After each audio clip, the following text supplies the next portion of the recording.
Okay.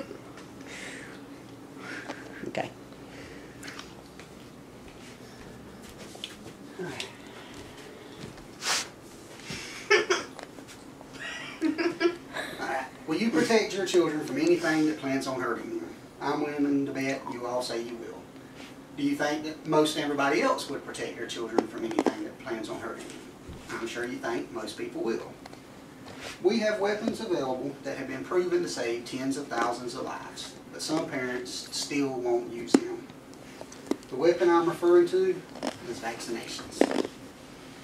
And she looks like she's scared of this picture, so I'll change it. I've worked at a pediatrician's office for 17 years and I've learned a lot about vaccinations. There's no way I can tell you everything I've learned, but I just want to touch on a few key points. From here on, I plan to tell you the danger of not vaccinating. I will tell you the main reasons people refuse vaccinations.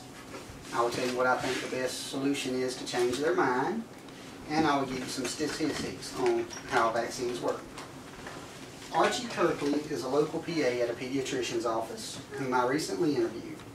He stated, the largest danger with not vaccinating is the potential for widespread outbreaks of diseases that are no longer common and thus less recognizable and more difficult to treat. The unvaccinated population provides a host source in which these diseases are provided the chance to evolve or mutate, potentially becoming capable of infecting parents who did receive vaccines and potentiating the need for development of new vaccinations. But in layman's terms, the unvaccinated person can get the disease and it will gradually change, and then the people who are vaccinated, it can affect them and cause a new disease, which we will have to look for cures and vaccinations for. Now that we know danger, why do some people still refuse vaccines? According to an article in the Journal of Pediatric Pharmacology and Therapeutics in March 2016, there are various reasons people refuse vaccines, but they can be encompassed in 4 overarching categories.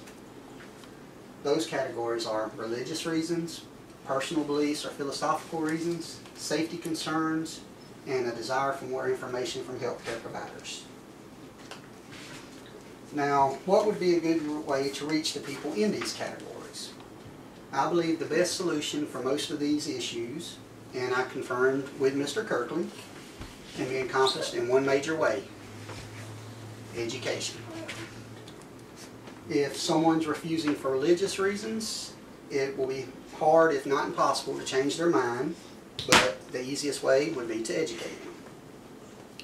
If somebody's refusing for personal beliefs or philosophical reasons, it will be easier to change their mind than religious reasons, and the easiest way to do that is education. Listen to a person's safety concerns and educate them based off these safety concerns, and I believe they will change their minds and get vaccinated. And the desire for more information from healthcare providers. Desire for more information could be a synonym for education. And now that we've discussed education, we'll do some education.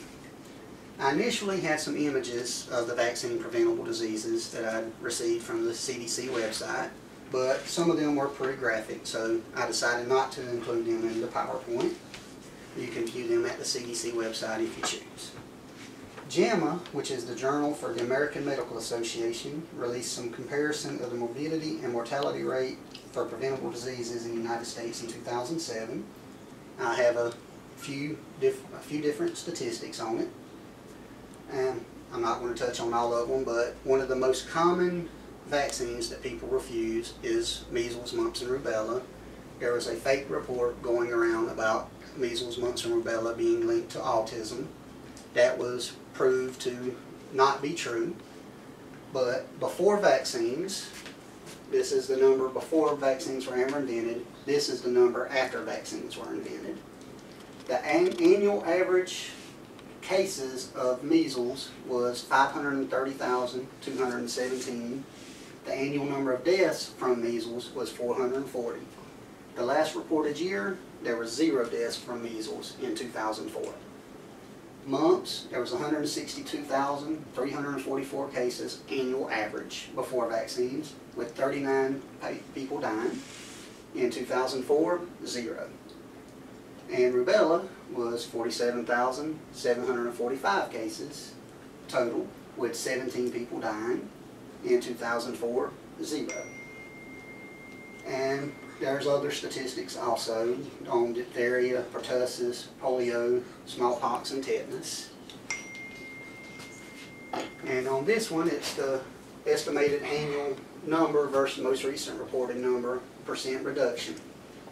Again, measles cases reduced 99%. Mumps reduced 95.9%. Rubella reduced 99.9%.